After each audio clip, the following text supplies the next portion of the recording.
I think we'll get the meeting underway as it's just after 9 o'clock. We're waiting for a few members, but we certainly have our caucus, or the right number here today for continuing. So I'd like to welcome our witnesses today. The subject today is services for persons with disabilities, and that was a chapter in the last Auditor General report that we received in the fall. We do have our auditors with us today too, in case there's any questions that we want to place with them. And I would like to begin by having the whole committee introduce themselves and our guests as well. We'll go right around the room. So we'll start, and I should actually stop for a moment and welcome 2 new members. I'm sorry, we have 2 new members, and I look down there and we have Michelle Raymond joining the committee as a full permanent member, and also Brian Scabar. So welcome to the committee. And we have a new vice chair on the committee, which is Howard Epstein. Thank you. So if we could, we'll just begin and introduce ourselves for the record. Thank you, Madam Chair, and it's a real pleasure to have joined you. I'm Michelle Raymond from Halifax Atlantic. Matt Wynot, Hammonds Plains, Upper Sackville. Good to be back. Brian Scabar, Cumberland North. Clary McKinnon, MLA Pictou East. Good morning, Howard Epstein, MLA Halifax Chebucto.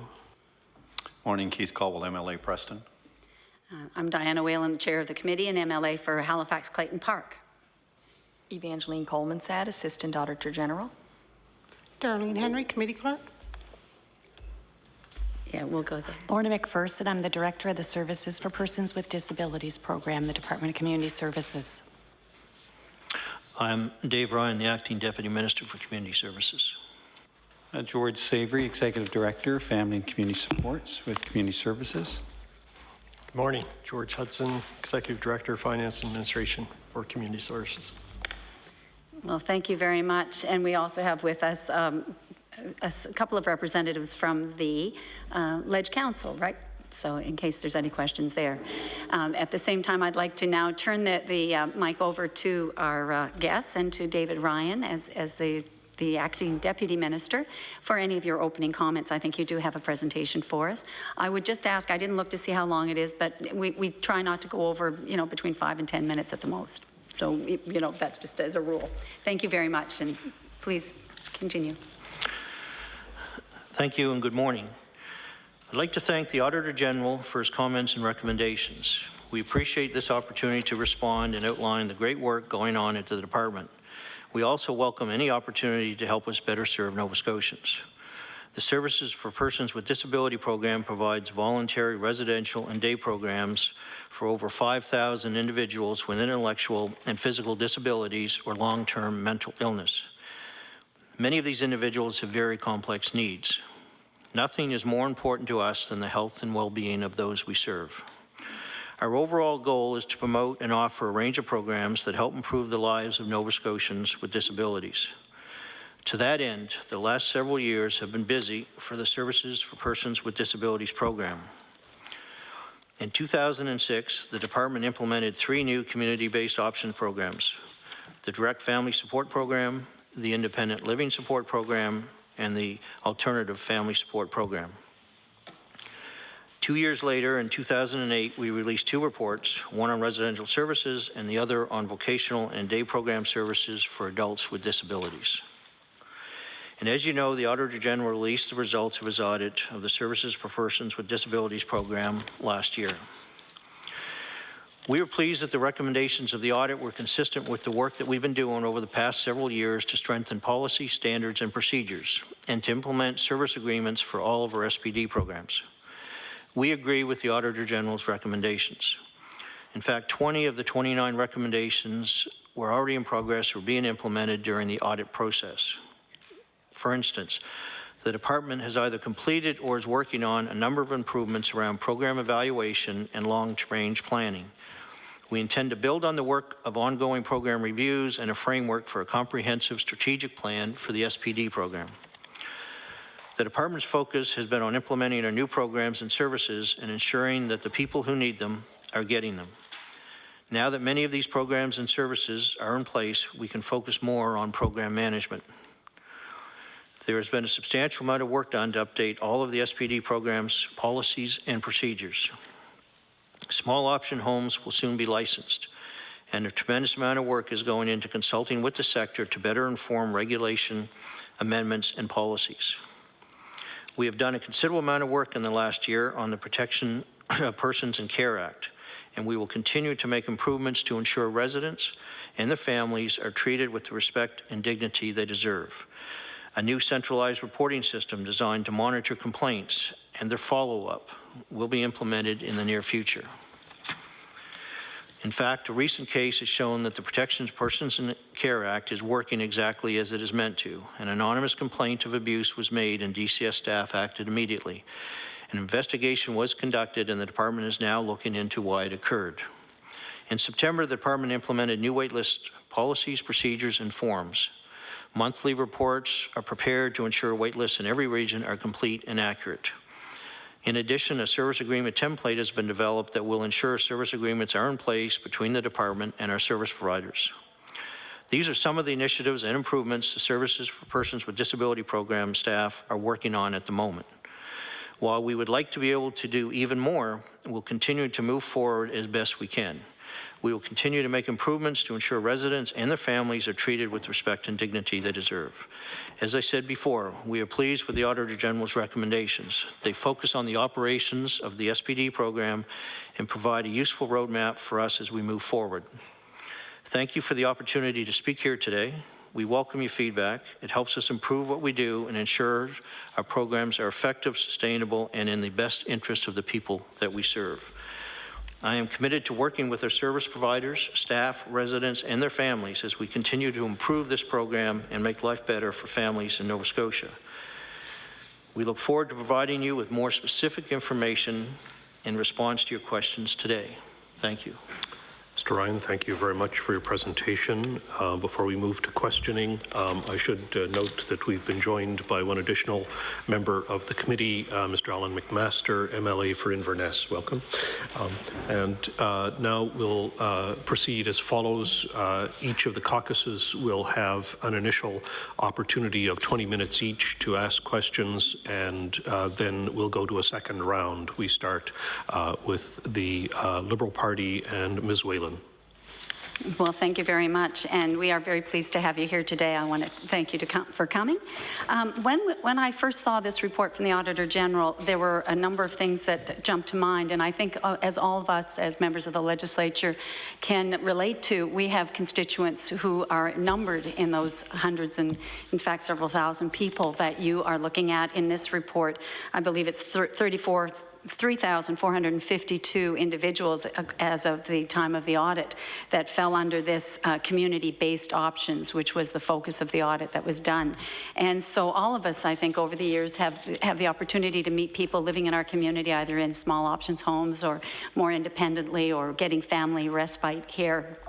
So it does come close to home and ring true for us when we read these comments and the observations by the auditor.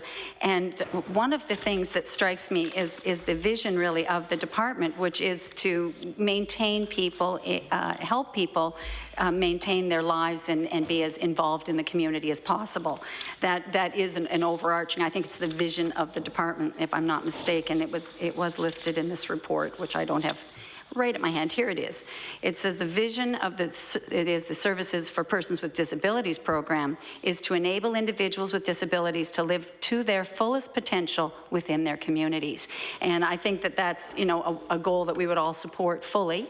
I'm not sure we're achieving it. And that's why some of the questions I want to ask about today have to do with how we deliver those services and how we are, you know, best able to help people live to the fullest extent within the community.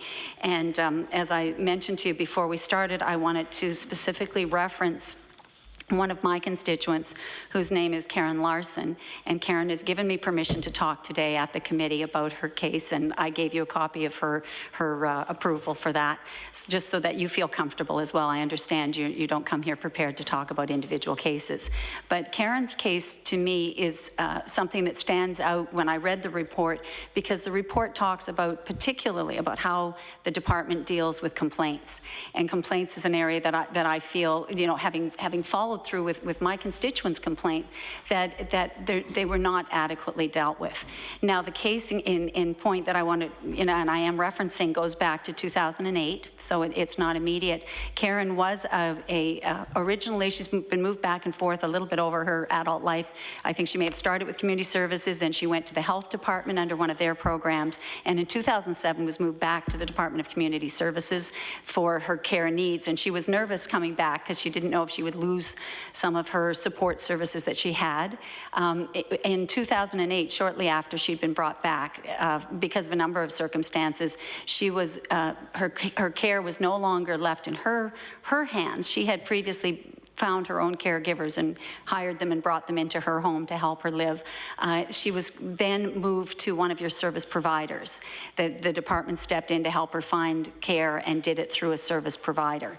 And I have a couple of financial questions I'd like to ask about the use of service providers and the extent of how much we use service providers as opposed to how many people are in the community who might have some control over the selection of their caregivers.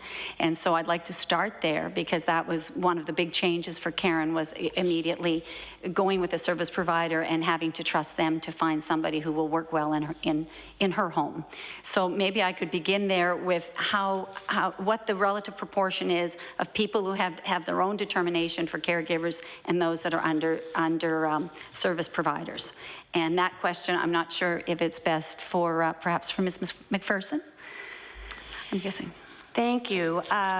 There are a number of models of support that we have with the Services for Persons with Disabilities program.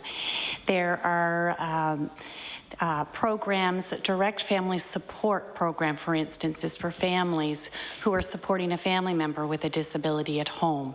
And the families would select and choose the support people that they have coming in their home.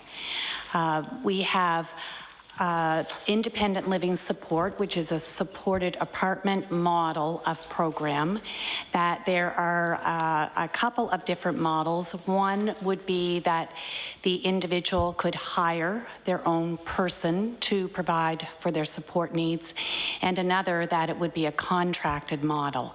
In terms of the exact numbers, I don't have those. I could certainly get those and provide them to you, but there are various models that include both what you have described as well as the individuals having the ability to select themselves who they hire and how they pay, and they are considered the employer. Okay.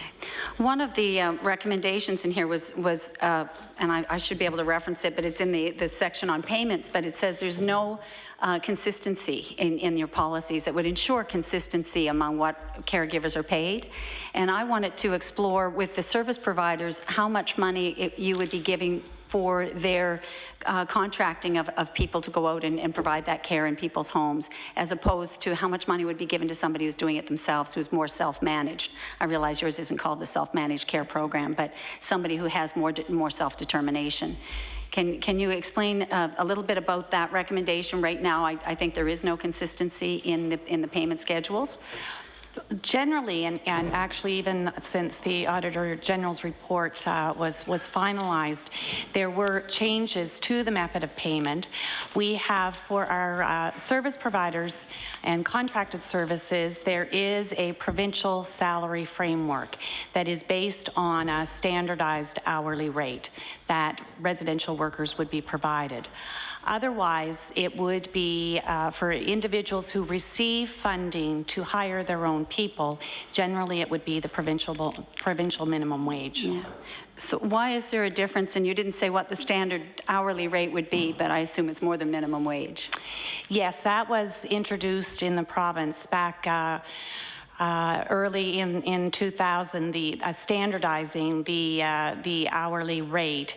It is, I don't have the specifics. It's basically around $17.50 an hour. And what would be a rationale for that difference between, say, $9.50 an hour, we're under $10 an hour right now for minimum wage, and $17 an hour? It's two different two different programs, one with the contracted service providers and the other, the individual has the choice, and the provincial minimum wage is the standard wage rate for employees. And I guess just to be clear, the reason I wanted to delve down into this is that in Karen's care, when it broke down after a year with a service provider and she then resumed having her own self-determination on who she would hire, she was given far less money to manage her care needs than the service provider was giving. And I will say the service provider was not meeting her needs. For a full year, we paid a lot more money for less service. And I would like to understand why we have two very different tiers of cost. And again, this is not something the Auditor General really looked at, whether that was a rational or a proper decision. And it goes back to why I asked how many service providers are we using? And I'd like to understand better their cost model and the agreements we have with them, because there are not a lot, I realize there are not a lot of your clients that could take on their own care. I realize that can make those decisions themselves, but there are people who are intellectually capable but physically disabled. And I think we need to see them as more part of their care. So that's the background, but could you go back then to what rationale there would be? For example, does the service provider take a portion of that $17.50 an hour and use it for their own management, for a management fee because they're responsible for hiring and managing those staff? The payment with service providers is done through a per diem funding arrangement. The hourly rate for staff is built into the overall budget. And the staff who are hired through the service providers are required to have 7 core competencies, which are determined by the Department of Community Services. The service provider also provides additional training according to the needs of the individuals that they are serving. The model that individuals are funded to hire their own staff, it's based on who the individual chooses to hire. There are no requirements other than what the individual would choose, and the department has no control or say. It's an employer-employee relationship. It's true, but if you give somebody minimum wage to hire, to replace the person that they used to get under a service provider, they don't have the capacity to hire somebody with more qualifications because you haven't given the funding to get a higher level of qualifications. They do have a choice based on the funding they're receiving. If they want to choose to pay more and use less hours, then that can be an individual choice to do that. So there is flexibility within that model. Yeah. But some people who are, perhaps, have a wheelchair or are not mobile, they don't really have a choice of being left alone for long periods of time.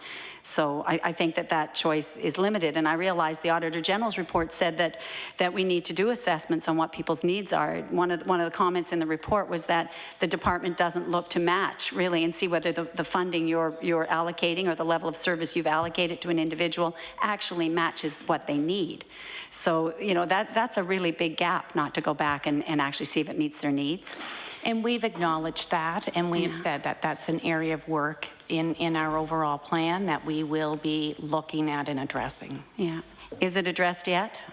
I mean, has that been addressed? I mean, not to go back and double check that you're actually meeting the needs of the individuals, I think is really, it's failing those people that are depending on you.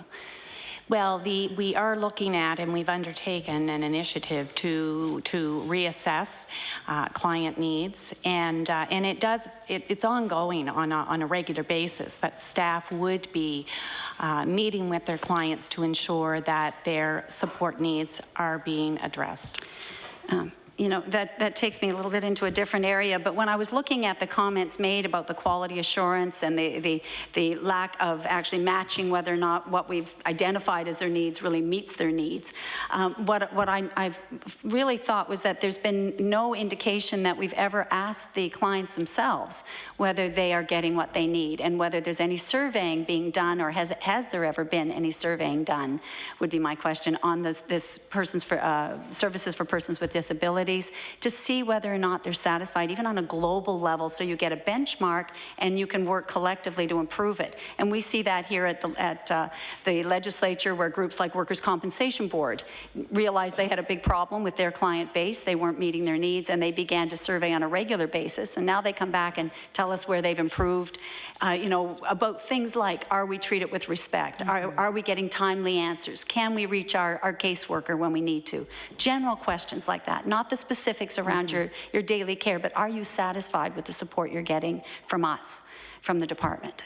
No, I think those are excellent points, and it is around the model of service delivery, and it is about clients feeling that they have a voice and can share both what is working and what is not. And there is an opportunity that our staff have regularly to meet with clients with their individual program plans to get an understanding of, are they satisfied with their services and support? Where are the gaps? What's working well? What's not working? And help to focus with in a person-centered approach on what the short and long-term needs of individuals are. And to the extent their choice and being feeling part of those decisions that are being made are very critical in a philosophy of our program. Well, I would like to suggest today that, and from what I've seen, and as an MLA, and I'm not sure about the other members of this committee, but I don't think that people are being heard. I really don't. And I think that people in care, people who are receiving this kind of support, are very vulnerable, and they live in a lot of fear that if they say anything to the department, that they will lose services they currently have, that there'll be some sort of repercussion. And I can definitely say that I've heard that directly from people in my constituency. And that, in fact, in the case of Karen Larson, when Karen was very distressed about the care she was getting through the service provider, she was also feeling threatened that she would have no care, that would be withdrawn, and that if she made complaints that maybe she'd end up with less or not the help she needed. And so people are very frightened, and it isn't just Karen, it's others as well, that are frightened to come forward and just say that there are things wrong in the way their care is being given, or that they're not being given the autonomy and the respect that they need in their homes. And I'm struck by the fact that the services you have there are really for three different groups of people. You have people physically disabled, and as I said, that can be intellectually, perfectly very capable, and you also have people with mental illness, and you have people who are perhaps mentally challenged. So in the final two groups, those people may not have as much capacity to speak out, but the group that are physically disabled do, and yet they're frightened to. And they're often mixed in group homes or in small options homes with people with mental illness, with people with some other severe problems, so that it's not the best mix for them, and yet they have no say.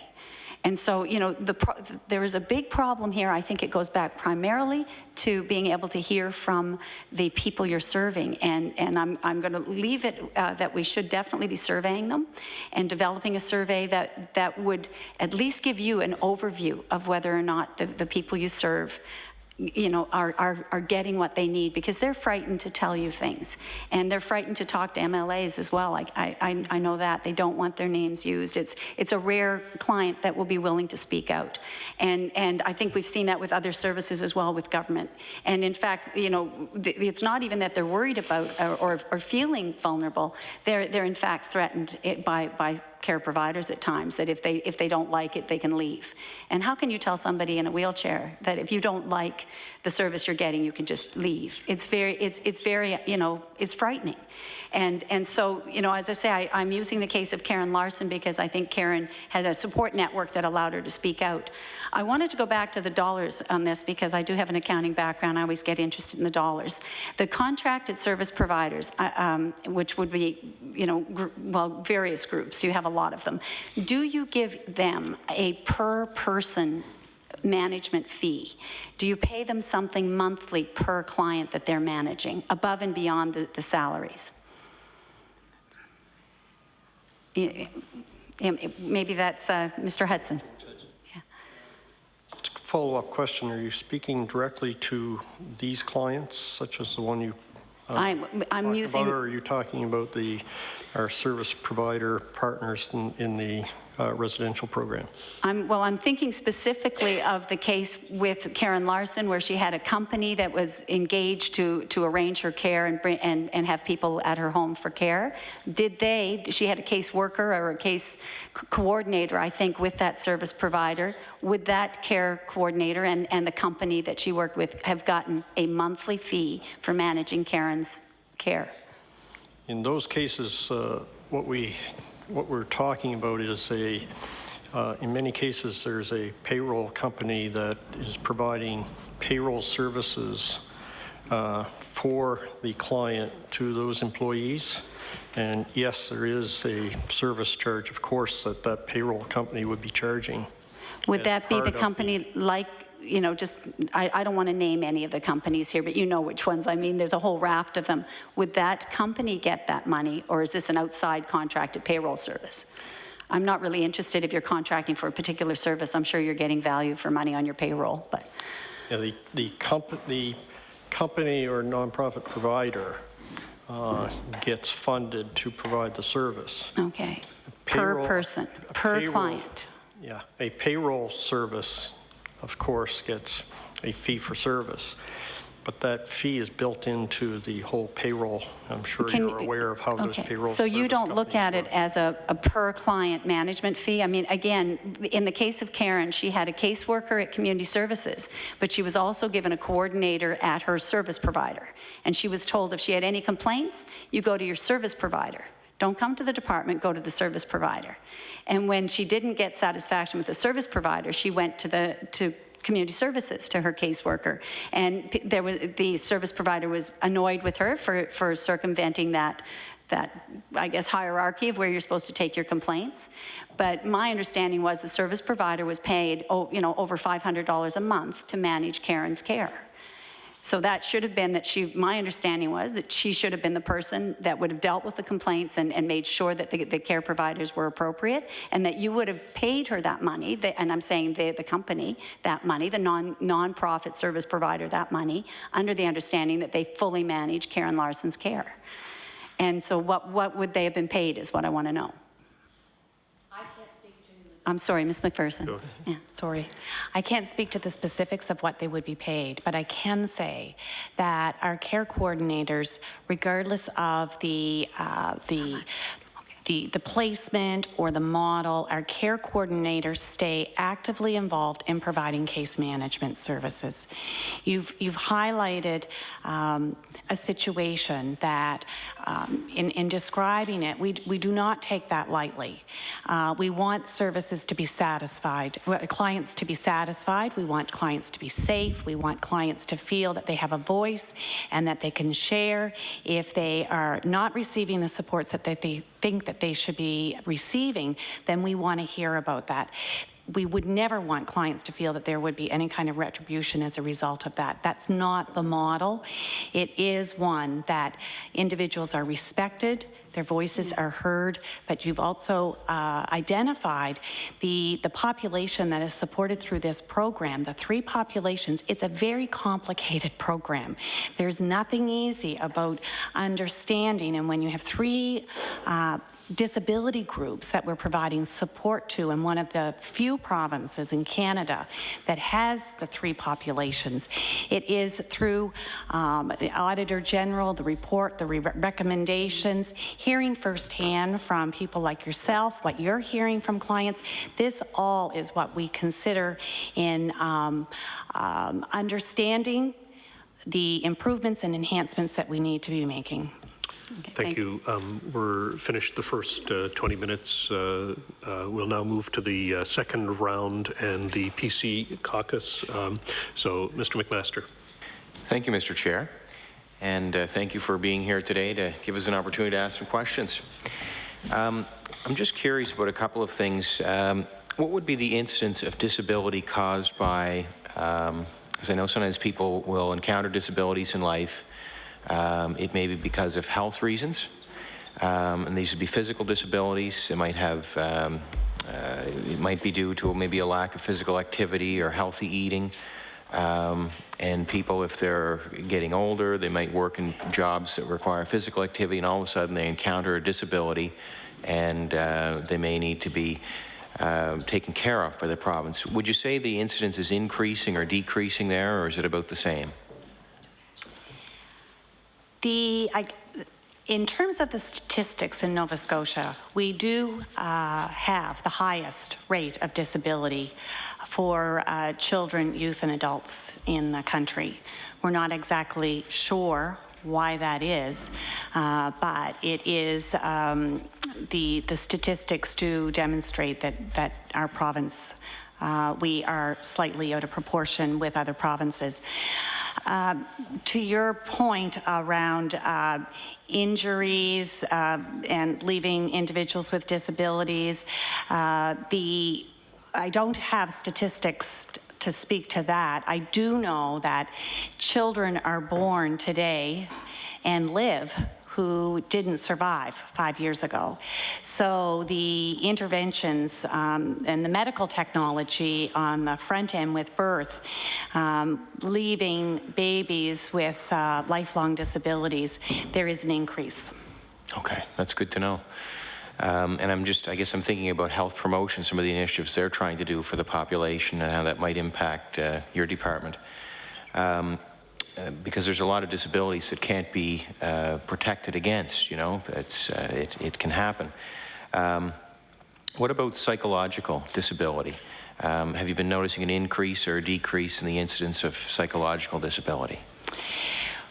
In terms of our tracking, we don't have those statistics, but from working with our colleagues with the Department of Health, and we work very closely with the IWK and the district health authorities, we do know that the incidence of youth being diagnosed with mental health issues is on the increase, that there is earlier diagnosis. And it's understood, for instance, early onset of schizophrenia, mental health conditions. They are able to diagnose earlier, and of course the incidence of children being diagnosed with the autism spectrum disorder, that too is increasing, and the ratio is not just unique to Nova Scotia, all across North America, but the rate is certainly on the rise. Thank you. I'm going to ask an abstract question, and I'll ask you just to do your best with the answer. I know there's a lot of people who are diagnosed with mental illness.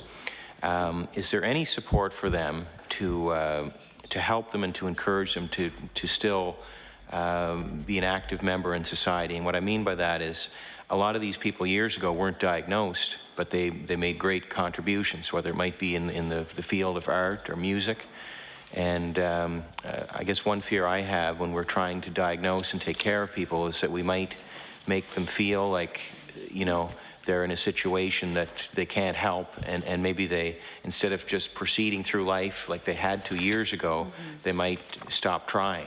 Is there any supports that the department offers for people to try to help encourage them that even though they have a disability, they still can be contributing members to society, and that we're lucky to have them with us? That's a full question. And there we're sort of going back and forth. We work very closely again with our colleagues, the Department of Health and the district health authorities and the Department of Health and Wellness. So in terms of supporting individuals in their communities to be part of, when they're younger, there's school and employment.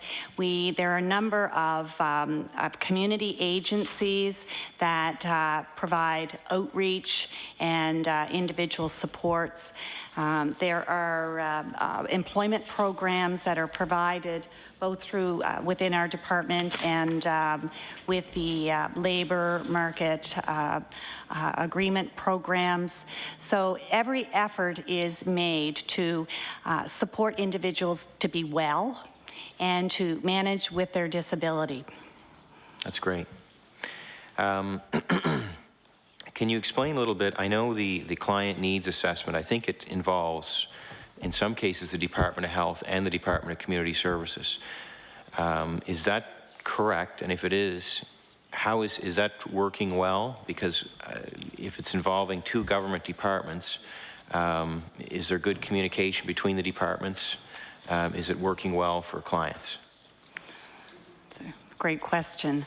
We have the Services for Persons with Disabilities. We have our own assessment process for assessing the needs of individuals. It's not solely based on a diagnosis or a label, but it is around the functional assessment and what are their needs and what are their unmet needs.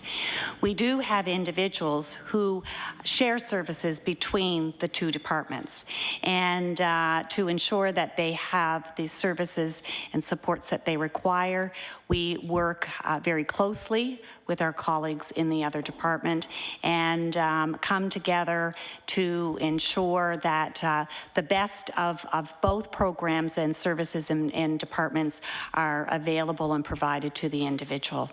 We work very, very hard on communication and ensuring that our staff in the field work closely with their colleagues in the district health authorities, and it really is to provide a person-centered approach. That's great. Are there protective measures in place to ensure if somebody from, say, the Department of Health is working with the client on the next steps, that the ball doesn't get dropped between say that person and the person at Community Services that may be next in line to continue the process to help the person get assessed and placed? Every effort is made to ensure that individuals don't fall through any gaps, and I'd like to say that that never happens, but there are occasions that it's identified that we can be doing more to support individuals. So case conferences, ensuring that the right people around the table with the individual, identifying what their needs are. We really do make every effort to make sure that it's a full continuum of services. Thank you. My next question, this may be better to actually request maybe a document.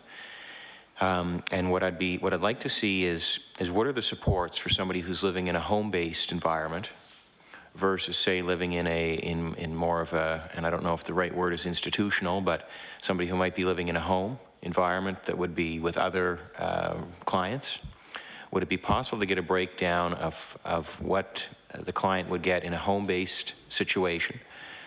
So all the supports, whether it's some kind of income support, some kind of subsidy for the living arrangement, and then versus, say, the institutional supports that would be available to them. I have had an incident where, not an incident, but a situation where a client is presently evaluating both options, and it would be nice to know just what are the standard supports in place for each. Would that be possible to have maybe a document that could be given to us all here at Public Accounts? Sure, we could do that, yes. Okay, thank you.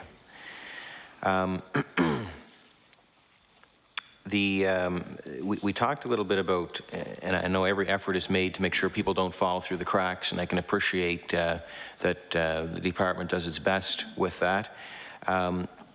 Is there an ombudsman? Would it be considered the Disabled Persons Commission? Is that the organization that a disabled person could go to or their family could go to if there was an issue that they needed some help with? I'm sorry, could you repeat the question? Sure. We just talked a little bit about trying to avoid people falling through the cracks, but yes. if somebody did, is there an ombudsman for them? And would that be the Disabled Persons Commission?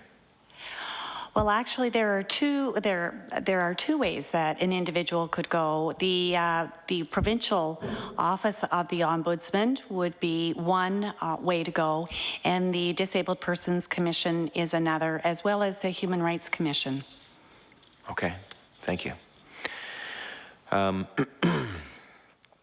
There was an incident at a home in the Cape Breton Regional Municipality recently, and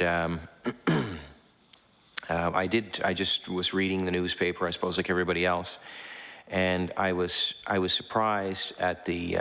It appeared like nobody wanted to accept responsibility for what had happened, and there was an autistic man who was kept in a room for, I think it was 15 days. But what struck me was how nobody really wanted to accept responsibility for it. The management, I think, were blaming the staff. The staff were talking about going on strike. And I couldn't help but think, you know, where's the humanity in all of this? And I mean, you would think it would be common sense if somebody was kept in poor condition like that. But it made me think, you know, is there some way that, that the department, to protect the clients, could have an assessment of people, whether they're managers or staff?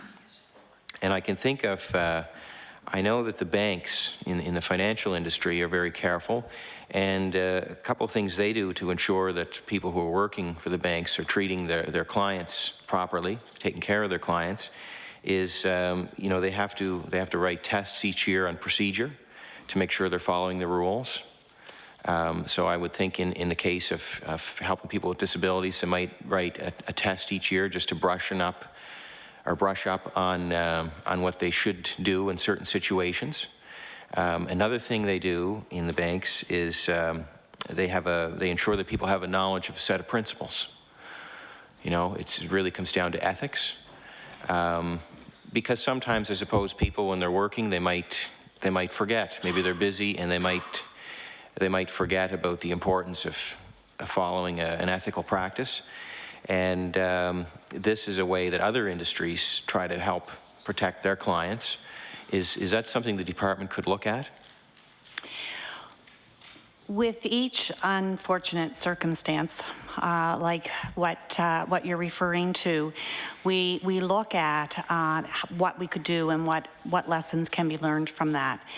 It is important to note that we have the Protection of Persons in Care Act and regulations that in this case did exactly what the legislation was intended to do. It, when it came to the department's attention, there was very prompt action. Investigators went in. They did a full review and investigation on what was going on, and the findings were that in fact this individual had been locked in his room, and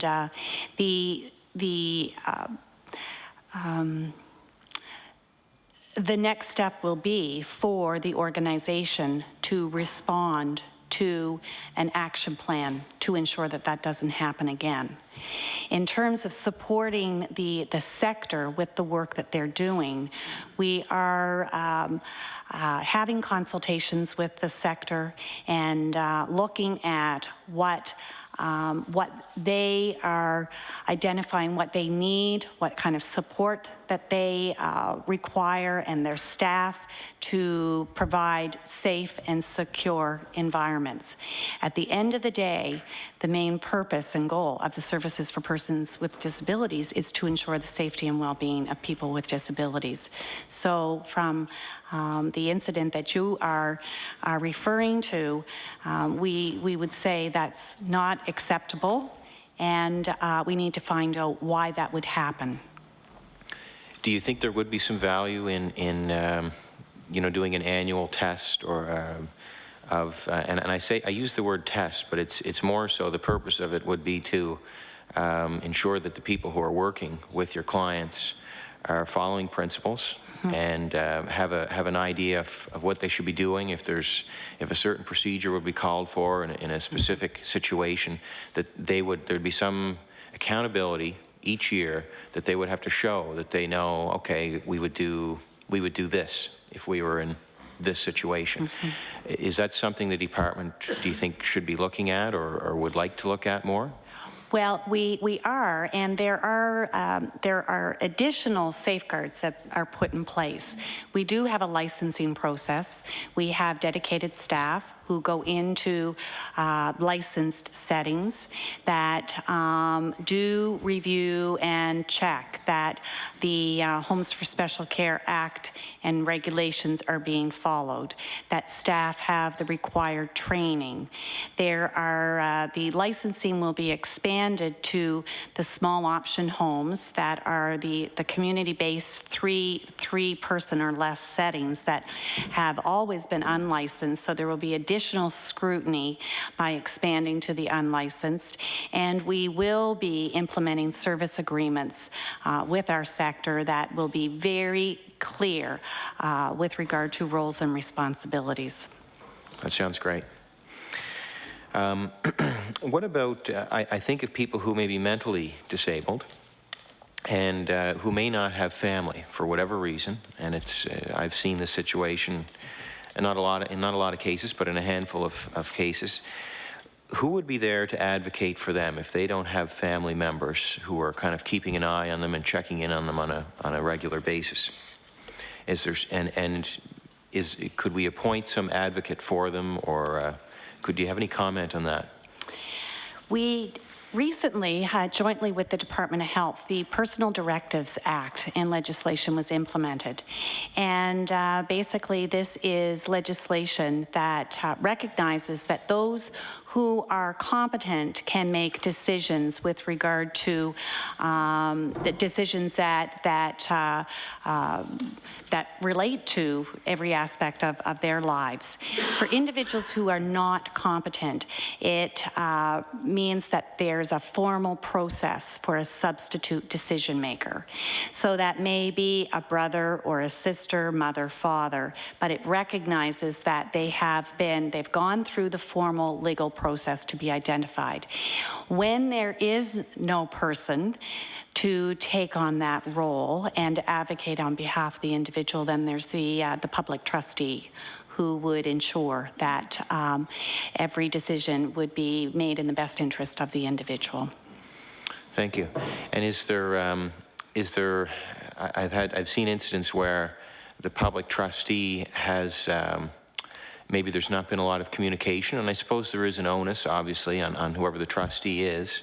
But is there any proactive measures that that staff who are looking after these clients would take to bring issues to the attention of the trustee to ensure that the trustee would be aware of what to ask to protect, the person that they're in trust of? That is now, as a result of the Personal Directives Act, that is a requirement. It's the duty to, for service providers, and our staff too are working very closely to ensure that each client, there's a period that this will be implemented, but to ensure that every individual has either they are identified as capable of making decisions, the substitute decision maker, or the public trustee office. This has been a tremendous initiative, and there has been additional staff added to the public trustee's office because it's they were a very small group prior to the implementation of this legislation. Okay. Thank you, Mr. Chair. Thank you, and thank you, Mr. Chair. I know there's only a few seconds left, basically, so I'll turn the floor back over. Okay. Well, thank you very much.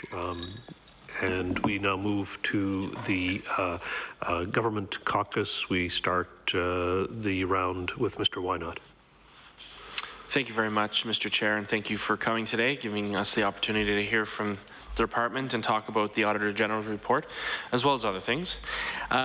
First of all, I do want to say, we as MLAs, we see cases on a regular basis, as my colleagues have already mentioned, for people who are in need of care, especially people with disabilities. But one thing that hasn't been touched on yet that I'd like to ask a little bit about is around support for vocational and day programs that we see all around the province. Mostly from, my understanding is mostly from nonprofit organizations, and in particular the one that serves the area that I represent, which is Anchor Industries.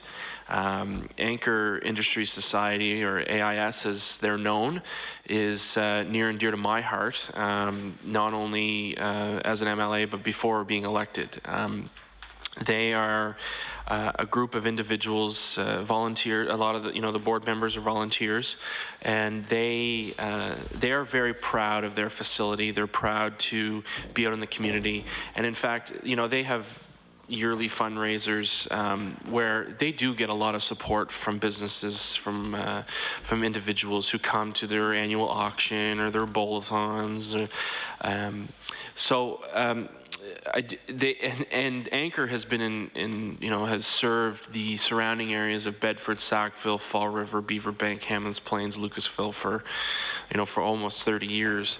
I want to quote their mission statement, which is employment, community options, one person at a time. And I think that plays into exactly what their role in our community is all about. I have a quote from one of their board members, who's actually a constituent of mine, Lauren Emanuel, and it says, "I feel that AIS is most valuable because it provides its clients the opportunities to be contributing members within a community, as well as the opportunity to gain independence." I'm very grateful for this. This is a partnership we can continue, as many young adults have identified. And also there's a quote from an employee of AIS who says, "I love to work at Anchor and I like to work with people. I like to make money. I work in the print shop."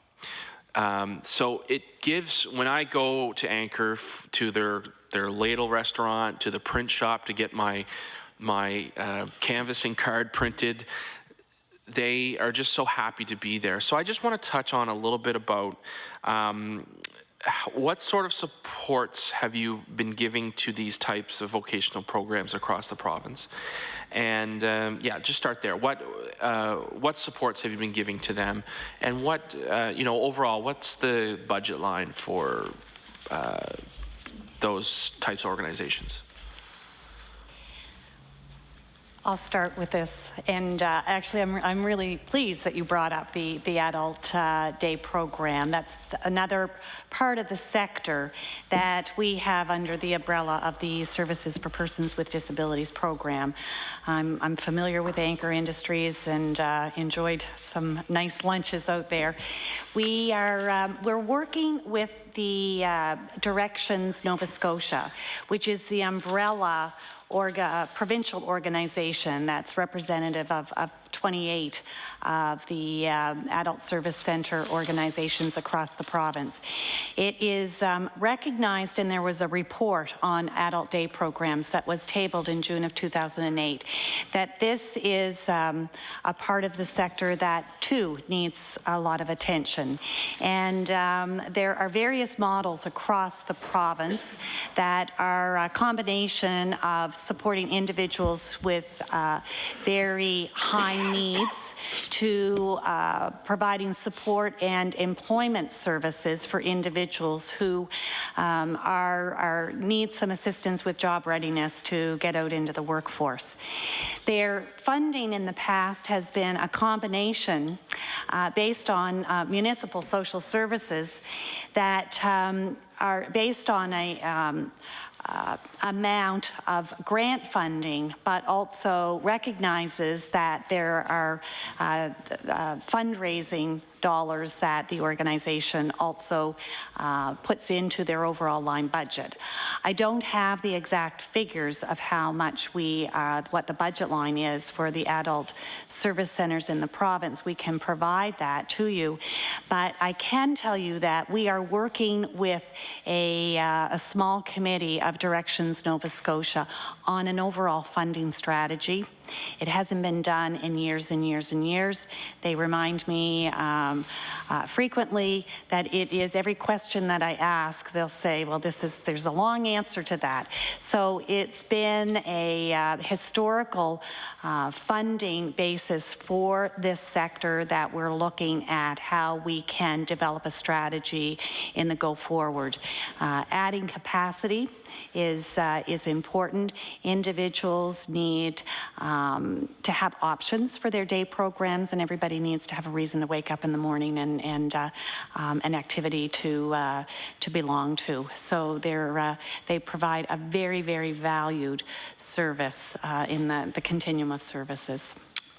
they remind me as well when I meet with them about the funding formula, and it's good to hear that there's a plan in place with directions, with the Directions Council. My question also is, they did receive an increase, excuse me, an increase or a one-time grant this past budget year. Is that correct? Can you talk a little bit about that? Actually, over the last 3 years, there have been there's been one-time funding provided to various organizations across the province to address capacity. In some cases, there have been buildings that have needed extensive renovations, or in one case there was a program that was delivered in the basement of a church, and one-time funding was provided so that they could actually build a new site.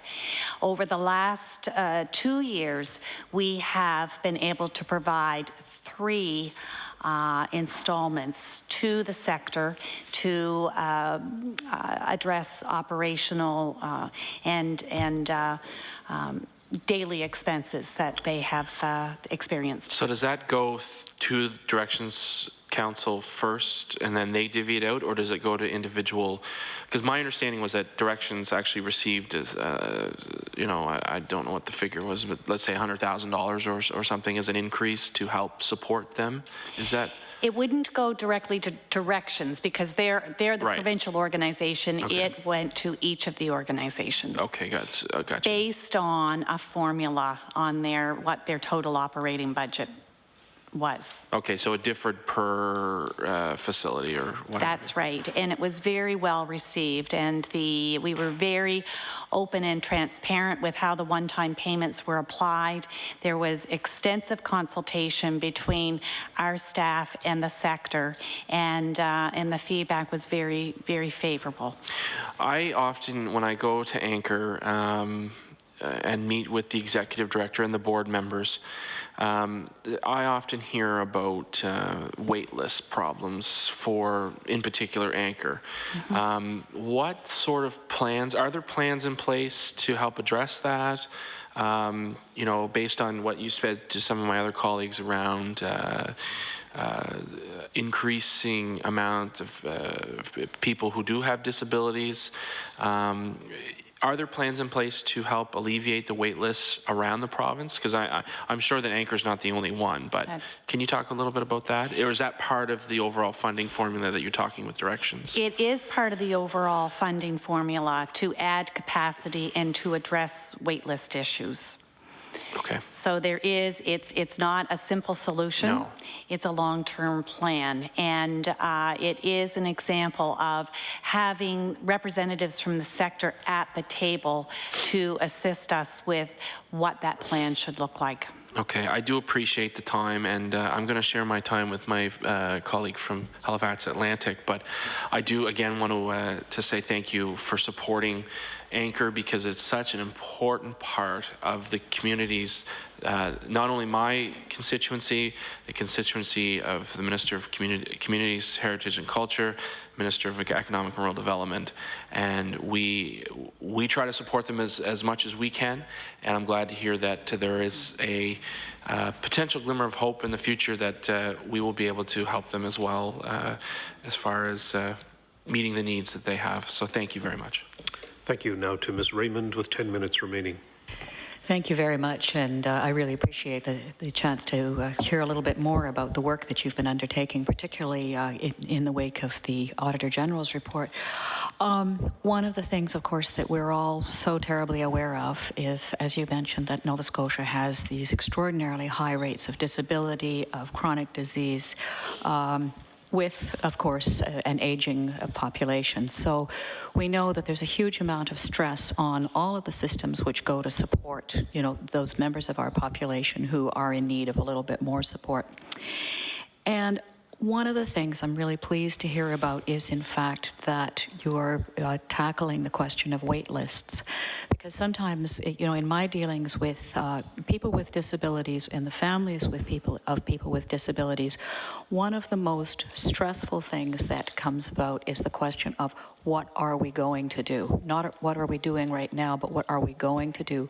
What are we going to do when a child, perhaps with a chronic disability, leaves the school system and is going to need more support over a lifetime? What are we going to do as we grow older and our adult children need the support that we can no longer give them? And, you know, consistency of wait lists and wait list management and policies, procedures, and training and so on is incredibly important. But I would also say that what is perhaps equally important is that these things be understood by those people who are waiting for placement and their families. And I was wondering if you could tell me a little bit about how waitlist management is communicated to those who are in wait lists. That's a good question.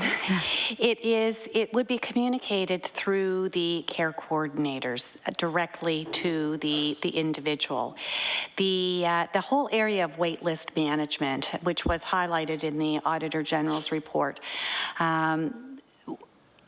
we have been doing a tremendous amount of work within the program to clarify and put in a standardized waitlist process so that we could be assured that the numbers that we had were accurate, that we were able to track the choice of individuals and what they are looking for, what services they require, and actually it is now done in a way that there can be 3 different choices of what the individual may be looking at.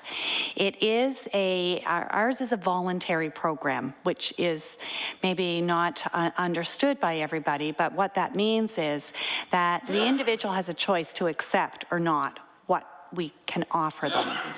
But with the new waitlist process, we do have the accurate data that indicates what the services, what supports an individual needs, where they could be best met, and where the individual would prefer to, what service they would prefer to have. What would be communicated to the individual would be information like, this is where you are right now on the wait list. The priority of addressing wait lists would be if an individual is deemed an adult in need of protection, that's the top priority. If an individual is in hospital and is coming out and is going to be discharged with no place to go, that would be a top priority. We have families, for instance, that are caring for a family member at home, but have said to their care coordinator, not right now, but in a couple of years, we would really like to talk about a placement. They will go on the wait list, but where they would fall in terms of the priority would be based on the wishes of the family. So this is all information that we now have that is updated on a monthly basis, that staff have been trained in the new process, and they will be communicating it with the individuals, the families.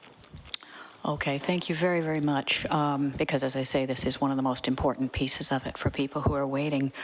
I can only imagine that the training is almost as complex as the needs. Just for clarity, is it a single intake procedure and you look at a variety of parameters, including geographical desires as well as needs and choices of program, or do you have separate regional wait lists? Do you have wait lists which are separated by type of facility? How does this work? We now have a centralized wait list, which is great. The process is the same.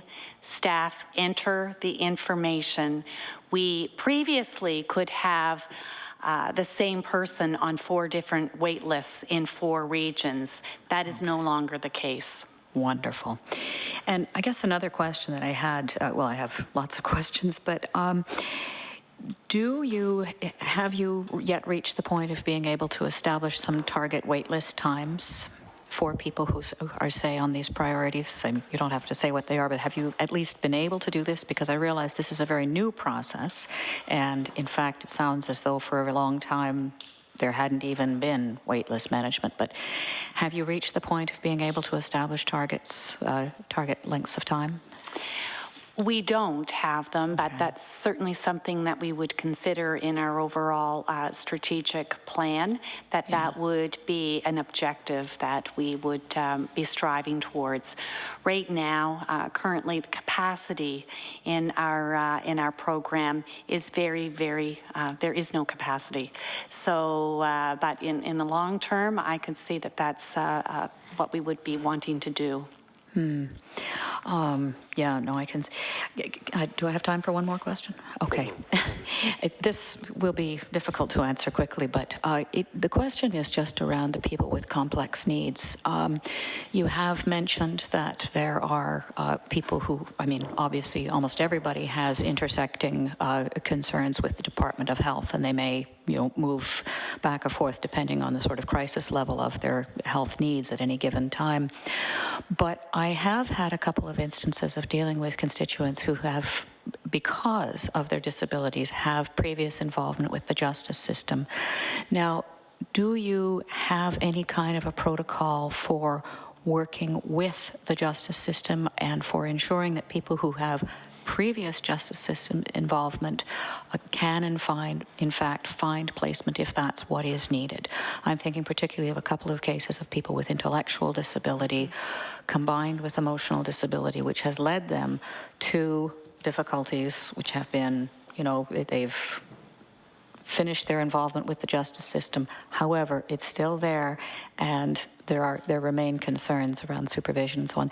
Do you have a particular protocol for working with the Department of Justice as well as Health?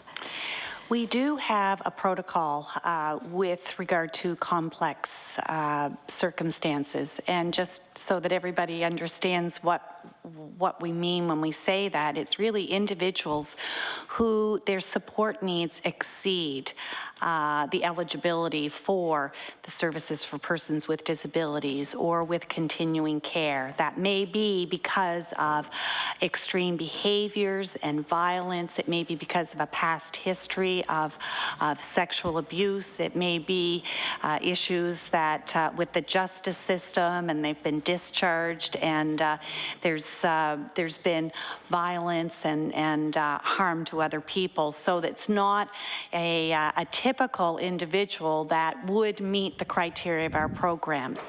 We have a couple of situations that there's been full representation from both the Department of Health and Wellness and the Department of Justice to come up with a support plan for an individual. Everybody acknowledging their own roles and responsibilities. Justice role is to ensure the safety of the community, and if it's an individual who is under probation, then that is the role of justice, to ensure the individual stays within the terms of the probation. On our end with the SPD, we have the responsibility to ensure the safety and well-being of both the individual and those that the individual may be living with. So it may be that the plan is one that is coordinated through the protocol that we have in place, but acknowledging who has what responsibility. So it could fall in, so primary care could in fact fall at different times in a person's life into any. Exactly. Yeah.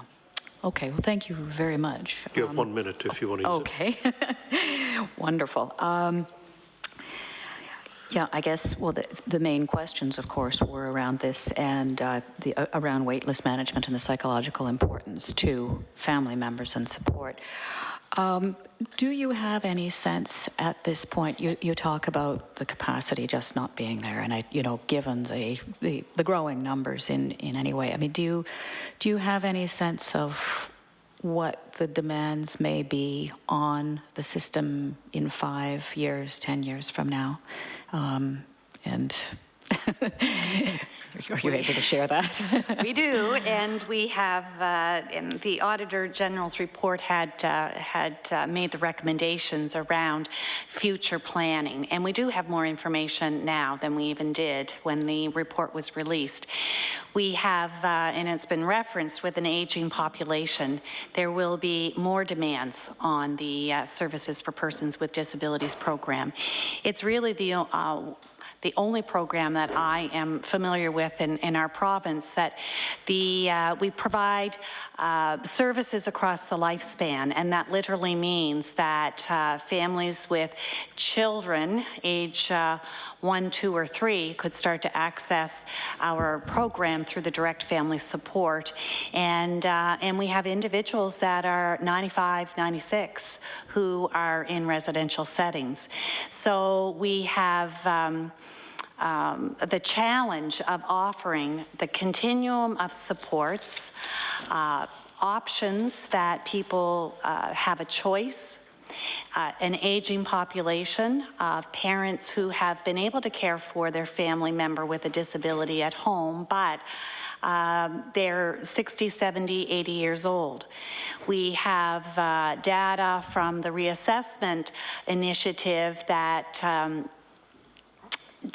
demonstrates what individuals' needs are now and what they are going to need over the next 3 to 5 years. So, aging population in our residential settings.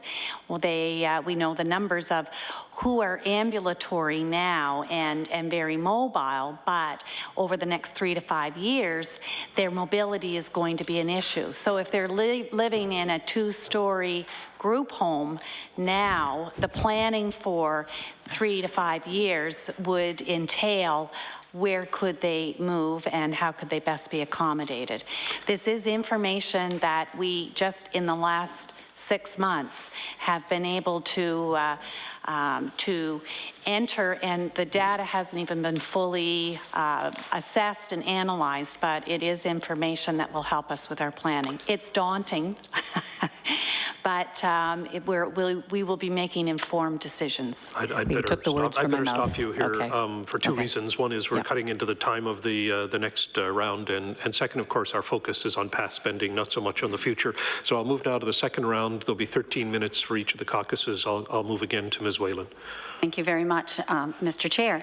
I wanted to first go back to the line of questioning I was on and speaking both of Karen Larson's case and also in general the service providers and the agreements with service providers. I really don't think the question was answered about whether or not there is a per person fee for the people that are in care under the care of service providers. And so I would like to ask, and I have a list of things I'd like to ask you to provide later, because I don't think a 13-minute round will allow us to get anywhere near some of this information, but I know that, you know, if we have a chance to see it, then we can deal with it later. I'd like to know how much was paid monthly to the service provider who was managing Karen Larson's case in 2008. I would like to have a copy of the contract that would have outlined that. I would like to have a list of the companies that are providing service, the service provider companies, and the number of clients under their care. And I would like to see the breakdown of contracts for that. I'd like to see what those companies are being paid for the care they provide. And I would hope that those contracts also show the performance requirements, that you can go back and see whether they're meeting the performance requirements. And I would also like to know how the companies are selected, whether there's a proper RFP and how they're selected for contracts. And just to go to one further thing on Karen's case particularly, Karen had made allegations and told her story about what happened during the year that she was under the care with a service provider. That was looked at by the department, and I have a letter that came back some months later saying, in fact, it was more than a year later, saying that we looked at the allegations and we found that, it says exactly, it has been determined that the allegations you made concerning the support you received are founded. And there was never any follow-up to Karen about what was actually found, the actual investigation and what was determined. What she did receive was a longer report about all the changes in policies, bylaws, and practices for the service provider, but that report didn't even reference her by name, and it was the outcome of her complaint.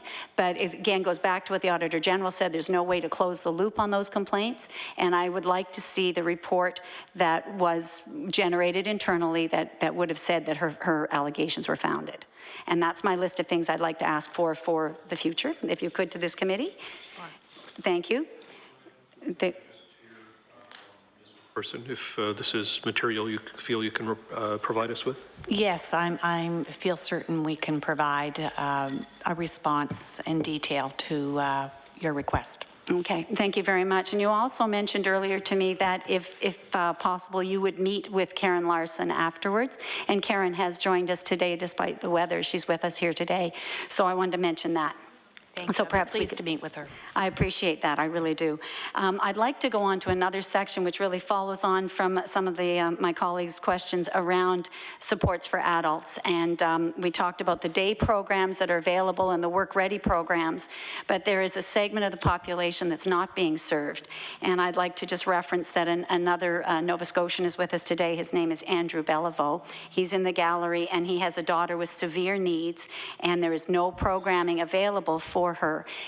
She is a young woman. She's 21. And as you know, a few years ago, the legislature, I think it came through the legislature, asked the Department of Education to keep children through the age of 21. And this is children with severe disabilities. And they have done that in school boards across the province. They now keep children in school till they're 21, where they are severely disabled. And that, you know, can be anything from, they can be blind, tube fed, in wheelchairs, and yet they are getting a day programming, some programming through the Department of Education up to the age of 21. Now when they get to that point, again, the support for parents and families that are caring for their loved ones at home is not there, because they're a category that are not getting job ready. They're not looking at the workforce, and there's a tremendous need to provide some kind of day programming for those individuals. So my questions would be along that line. I think it's worth mentioning too that at this point families are being told nursing homes are the option. If you don't want to care for your children at home, then you can put them in a nursing home. And you know, again, we don't feel that that's appropriate when you have loving families that are willing to make the many sacrifices that are required and want to keep their child at home. So what I'd like to know is why isn't there more support for the children who are in that category?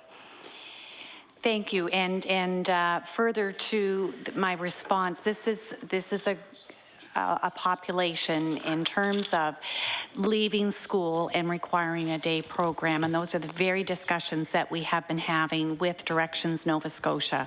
How we can expand capacity in the day programs to provide support to individuals who in the past may not have been even utilizing adult service centers like Anchor Industries, but recognizing that there is a gap in those services and how we can support the sector and what they need to do to be able to expand their capacity to accommodate individuals even with the very high care needs. So are you suggesting that places like Dask Industries and Anchor and so on would then have a new part of their facility that would be for people who have higher medical or maybe lower functioning and couldn't do the work on the production work that they're doing, but could have some programming through Dask or through those types of industry places? Well, actually, there are organizations across the province that do accommodate individuals who require full support with all activities of daily living.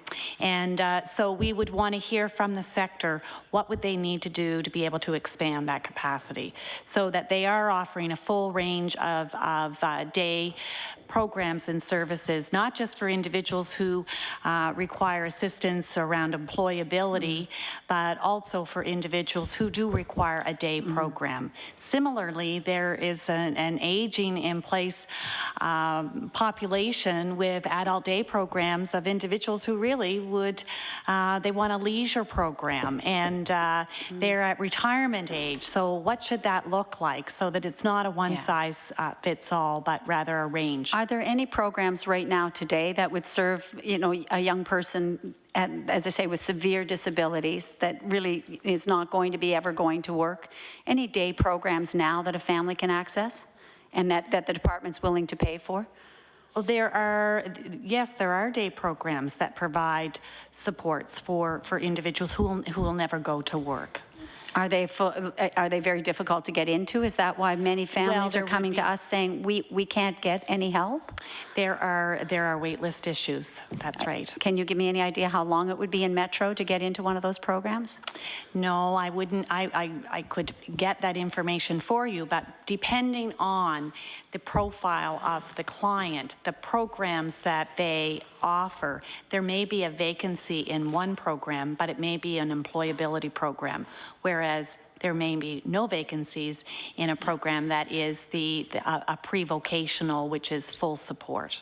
Is there any effort to work with the school board so that you can transition these young people as they're leaving the school resource centers and coming into, back into their homes with no daily activities outside of the home? We work very closely with the Department of Education, and in fact, their student services policy requires transition planning.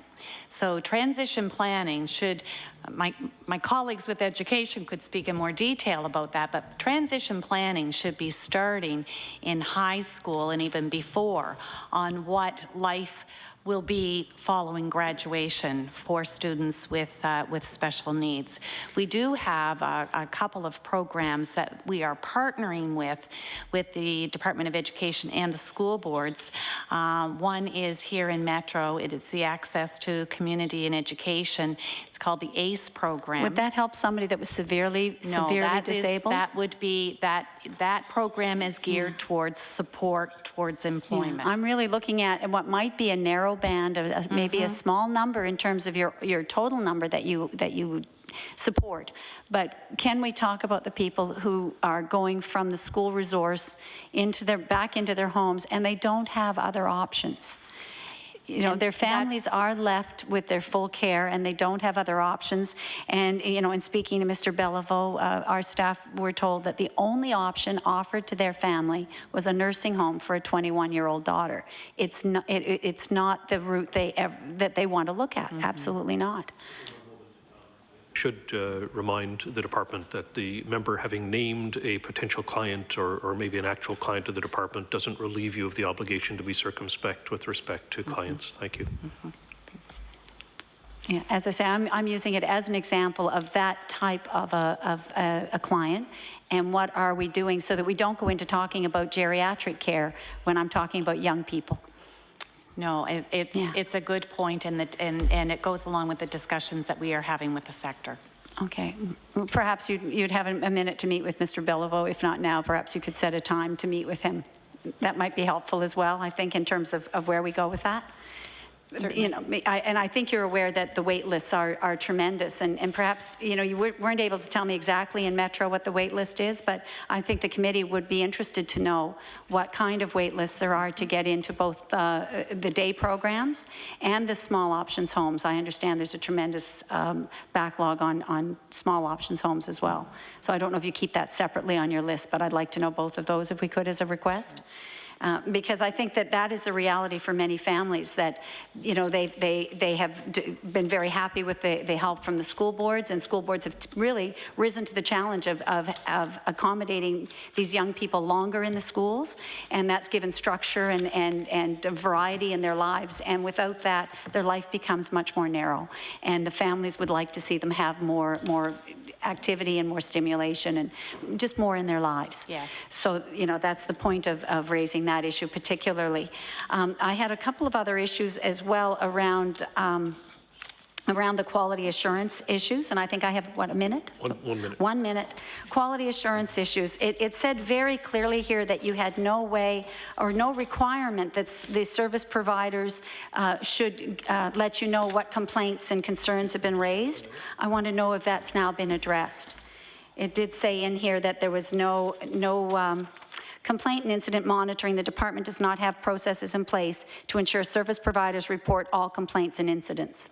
That's on page 38. Yes. So are we doing that now? Because that's a huge, again, vulnerability for the people who are in our care, but we're giving Yes. that authority to someone else?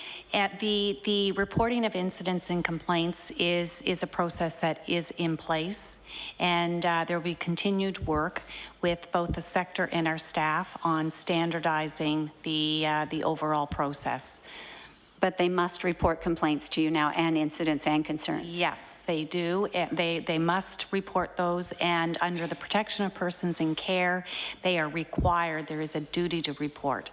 So any of the license settings are required under the Protection of Persons in Care to report any allegations of abuse, neglect. Can I just ask one no, question? Sorry, No, we're okay. I'm afraid we have to move to the next caucus. I'm sorry. So we move now to the second round with the PC caucus. Mr. McMaster for 13 minutes. Thank you, Mr. Chair. Michael Kendrick, the Massachusetts consultant, he had written a report for the province 10 years ago, and I think it was last week he had come out and said that the province should look to move towards a system to help people with autism that would have them placed in smaller homes versus institutional care. What did you think about the ideas that he's presenting? Well, first of all, We have to George Savory.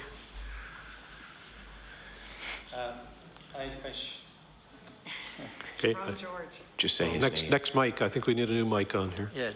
There we go. Thank you. Okay. Thank you very much. Well, first of all, I should say that Mr. Kendrick is, recognized as an expert, and we have reviewed his report and recommendations.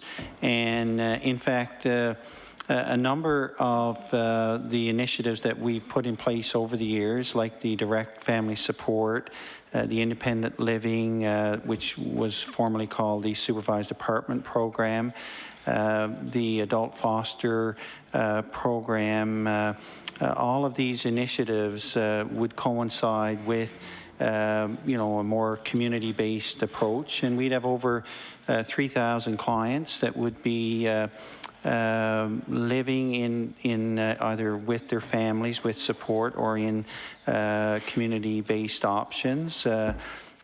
We've, as you're probably aware, we did close a number of facilities. About 20 years ago now, we closed the CTCs, Children's Training Centres. We closed the Halifax Regional Rehabilitation Centre, and we have continued to develop, group homes in various locations throughout the province, and of course, Port Hawkesbury, of course, was a recent development there, and so we do very much believe that if an individual can live in a smaller community-based setting,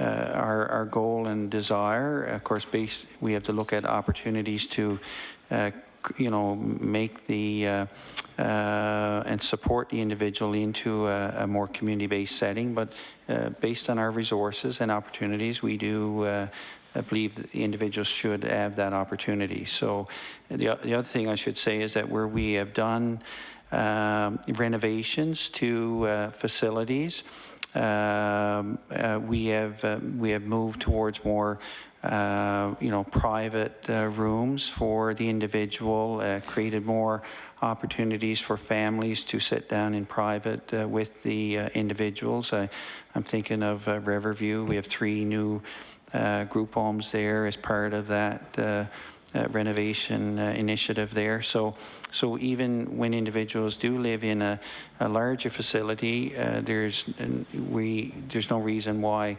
they shouldn't have the kind of space and environment that you and I would want to live in. Would cost stand in the way? Is it cost prohibitive to be trying to place people in smaller homes or within their own home? I guess if there was unlimited funding, there's all kinds of things one could do. We have to operate within an envelope of funding. where right now we spend around 240 million, annually. And interestingly enough, if you look at our expenditure in the year 2000, we started to see the growth in expenditure for community-based options starting to exceed what we were spending for larger facilities. So that's where we've been putting a lot of emphasis, and we'll continue to do so. We also have individuals that have very, very complex needs, and we want to make sure that we have a continuum of supports throughout our province. So that's been where we were going. I should say as well, in terms of our wait list, we have folks on our wait list, over 400, who are currently getting a program or receiving a program. They may be in our direct family support program, but the family can no longer care for them, and they need a group home placement, for example. And but included in that over 400 would be individuals who may be in a larger facility who wish to move to a group home setting. And our desire, and we will keep moving on that whole area as resources permit and vacancies occur in our community-based options. We'll move individuals there, obviously with their input and the input of their families. Thank you. And you mentioned there was more money being spent on the sort of the group home model or the smaller home model. Is that on a per capita basis, or did you mean there's just the department is shifting its investment towards that model as opposed to the institutional model? I think it's definitely occurred as starting in the year 2000, as we put more emphasis on community-based options, the direct family support program. Our expenditures now for community-based options is outpacing what we're spending on the on larger facilities. Okay, thank you. And you had mentioned the new home in Port Hawkesbury, the Shalom home, which has been very well received. I was at the opening myself, and I know the residents there are very happy. The community is proud, and the community put money into the facility as well to make it even better. And I guess we've kind of talked about this. It sounds like that kind of model is starting to be encouraged more now, is it? Would you say that's the case? For sure. I mean, we've seen group home developments in HRM with L'Arche opening. There's one under construction in Antigonish that L'Arche is the provider as well.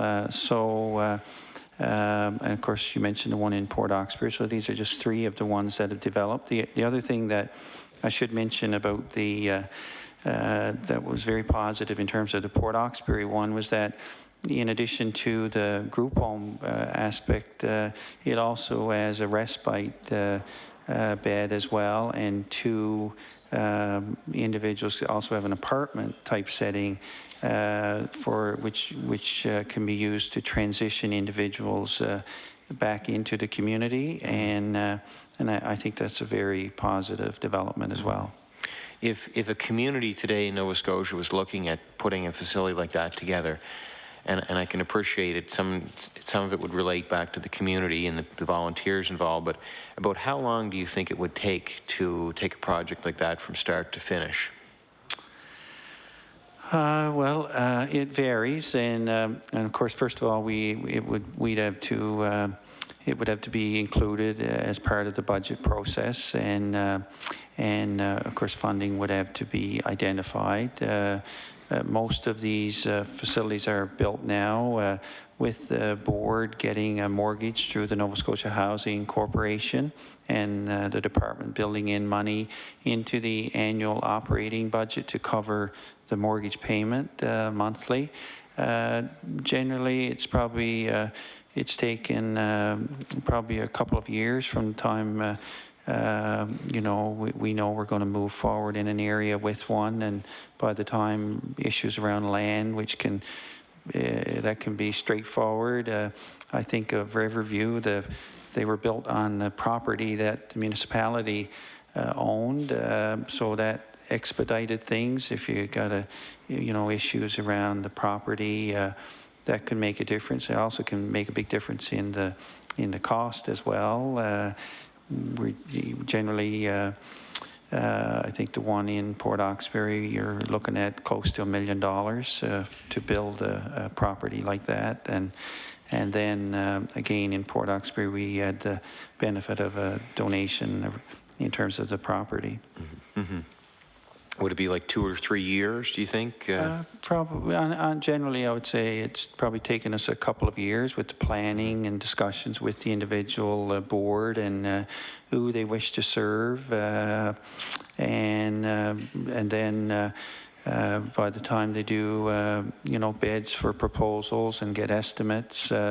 However, we've seen it occur quicker, where everything, lined up in terms of the land, et cetera. And of course, obviously, we would need budget approval before we could ever proceed. Okay, thank you. I often think about families who are helping a family member who has a disability. Is there any outreach to families? Because I know over time, if they're caring for somebody, as time goes on, they may become exhausted because it takes a lot of their energy and resources. Does the department have any outreach for families who they know about who are caring for a disabled person? Our staff would make every effort to be responsive and be attentive to the individual needs of the family. Primarily it's respite that families need to get a break and to be refreshed from caregiving. So they would work with the family, identify resources that would be available to them, and any other support services that would help them be connected to the community and appropriate resources. Okay, and is that done in a proactive manner? Do they touch base once a year, say, with the family specifically, to see how they're doing? Minimally, annually, they would be in touch with the family, but for the most part, our staff who are supporting families who are caring with a family member at home, it's individualized. Some families seek support more frequently than others, but a minimum of once a year, staff would be in touch. Okay, thank you.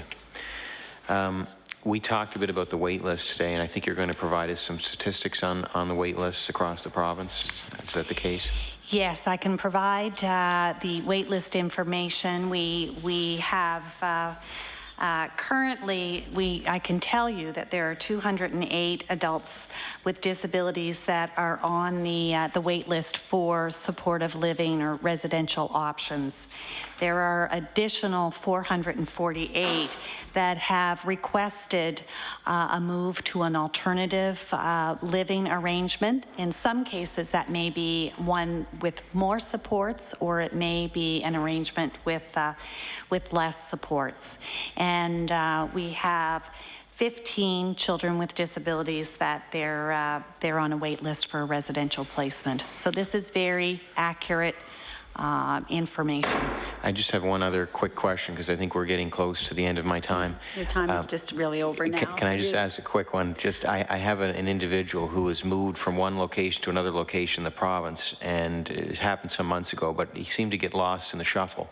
As soon as he moved with another family member, they weren't going to let him be placed back in his original location. Is there protection for people in situations like that, where the department recognizes that if they have to go on a temporary basis to live with somebody, that they can still be placed in the area where they intend to be placed? If you could make it quick. I will make it quick. The staff would work with the family. The individual, if they are competent and able to make a choice and a decision, they would be key to what the plan would be. Thank you. Thank you, Ms. McPherson. I'm going to turn the floor over now to the NDP Caucus, and Mr. Skabar is going to have the next 13 minutes. Thank you very much. I understand that there are different types of licensed homes for for special care. Are different options set up to provide services for people with different specific needs? We do have a full range of services in continuum and licensed settings based on the adult residential centers, regional residential centers. Those are the larger settings, and their program is to support individuals with higher, more intensive supports. And then the small option homes, which will be the new settings that will be brought in under licensing, are the community-based home and the smaller settings. So there's a full range. Now, if I understand correctly, and I think that I do here, the whole range of clients or our target population for these facilities range from those with physical disabilities to and others with that are mentally challenged, for example, that don't have any are not able to survive on their own. Is there any degree or like what's the crossover? One particular case I'm thinking of, the home in Tatamagouche, primarily intended for people with physical disabilities. But if there's an opening there, how likely would we be to put in somebody, a younger person with mental disabilities whose family are no longer able to take care of her? That's all part of the planning. It needs to be a primary consideration of matching who the individuals are in the home. Is it a good fit? Is it of benefit to the individuals to live together? And so there's many factors that would go into filling a vacant spot in a residential setting based on who's living there, compatibility, ensuring everybody is safe, and that it's a positive experience. So, and this would be done on a one-off basis, depending on the particular circumstances of the facility and the potential client to move in? Well, yes, there is a lot of planning around the placement itself, so that the individual and their family would be part of that, our care coordinators, and then the service provider to ensure that it's a good fit, a good placement. Okay. Now, in the Auditor General's report, they noted a number of procedures and programs that have been prepared and developed and implemented since the review of services for persons with disabilities began. Could you tell me a little bit about the programs and the procedures?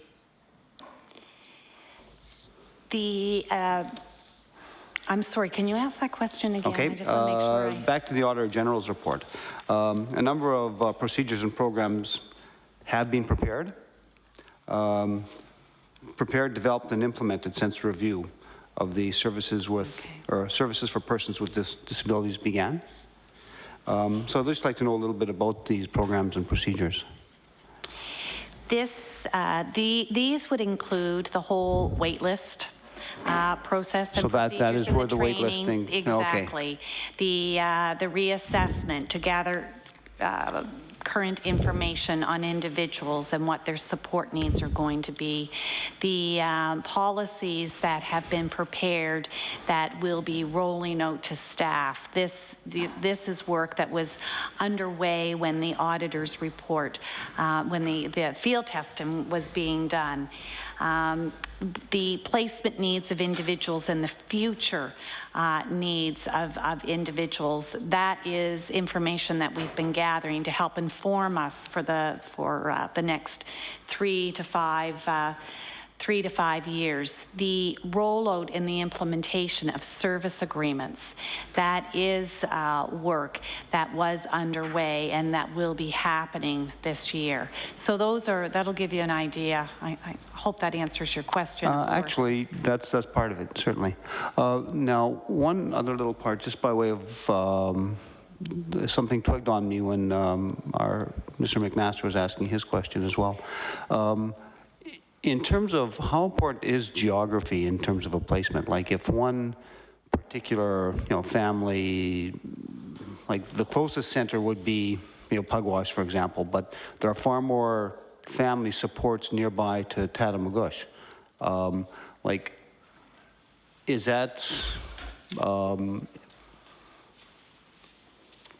we work around that easily enough, or are we fairly firm in? It's always a consideration and a primary consideration that individuals be close to their families.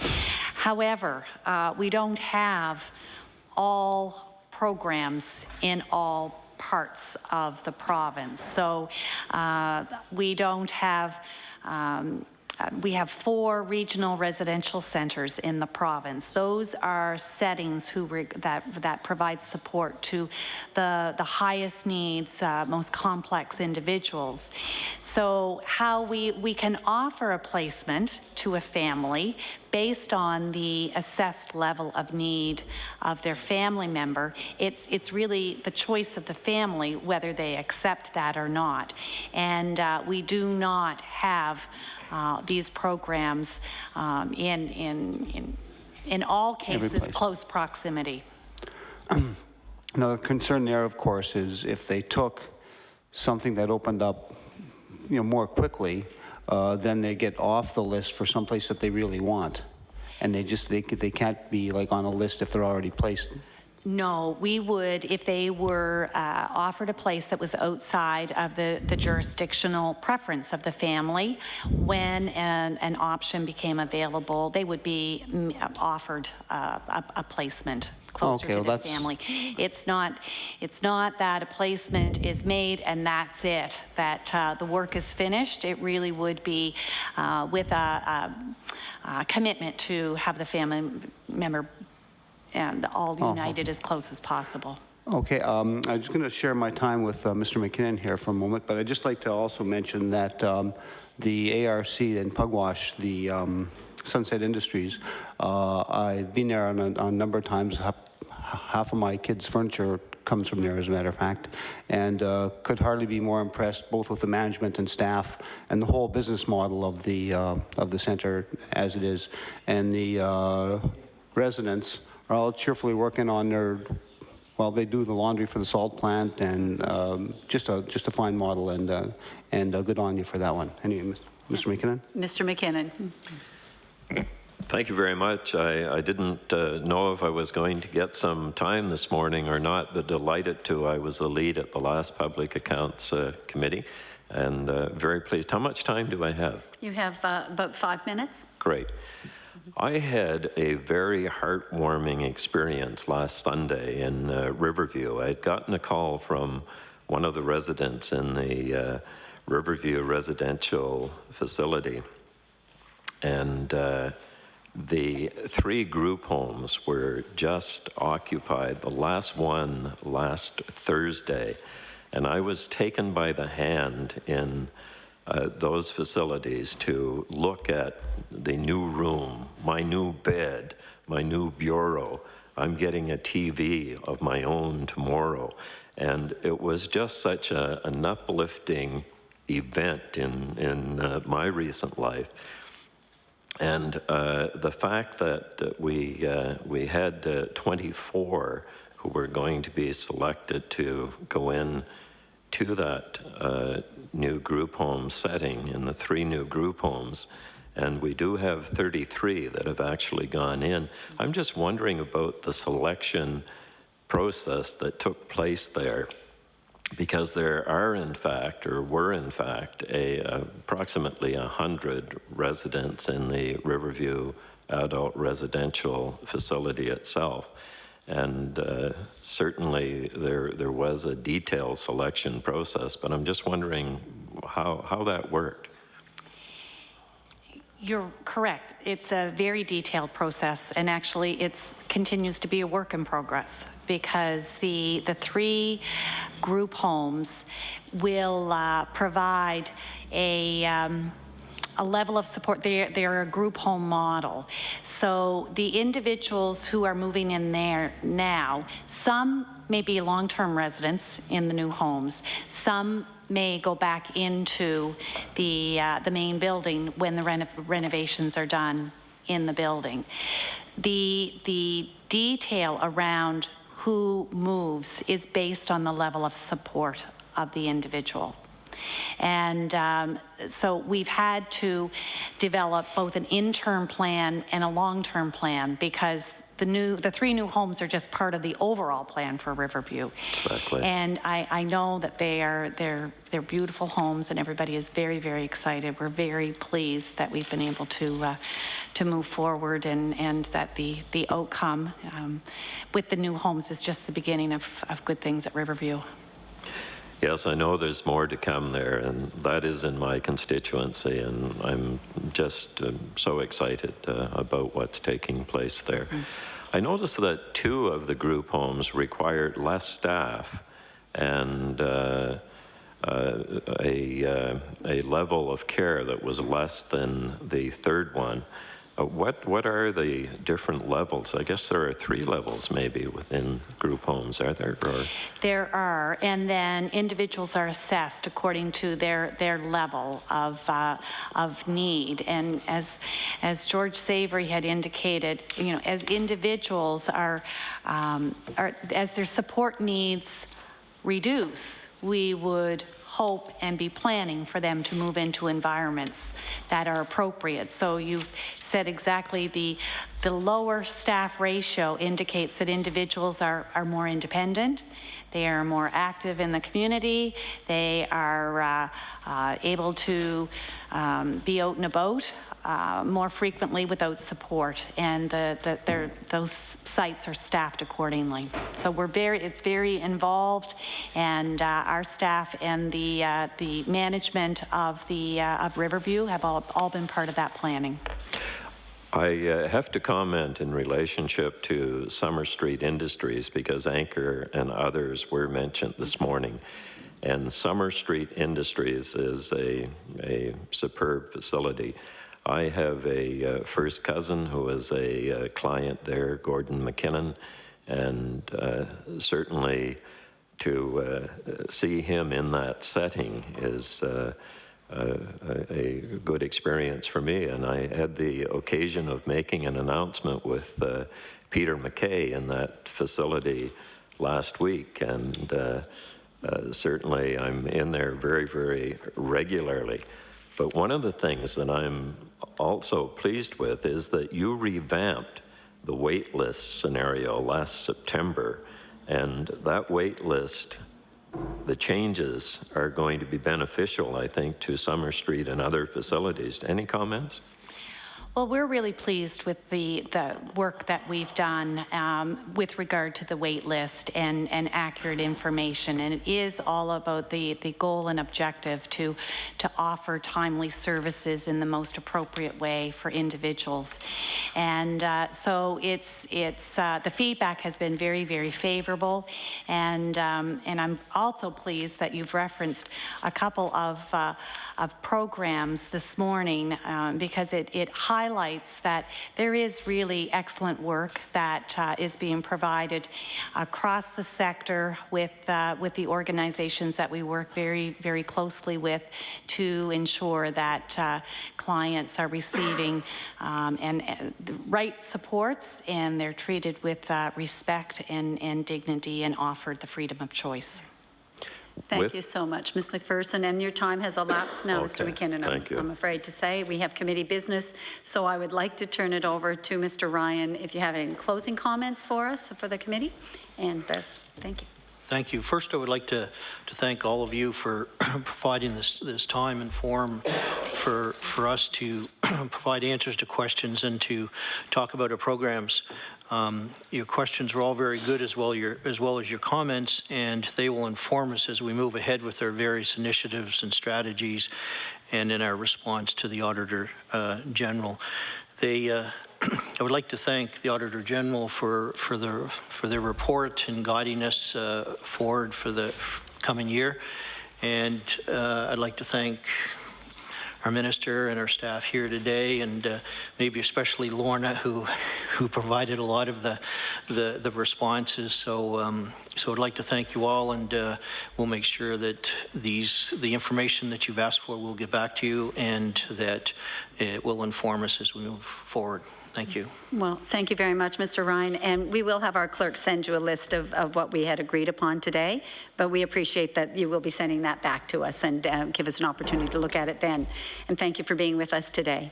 We have some committee business, which should hopefully take just the rest of the hour, which is not too much time. You have on your agenda the, I think it's called the Record of Decision, which is from the Subcommittee on Agenda and Procedures.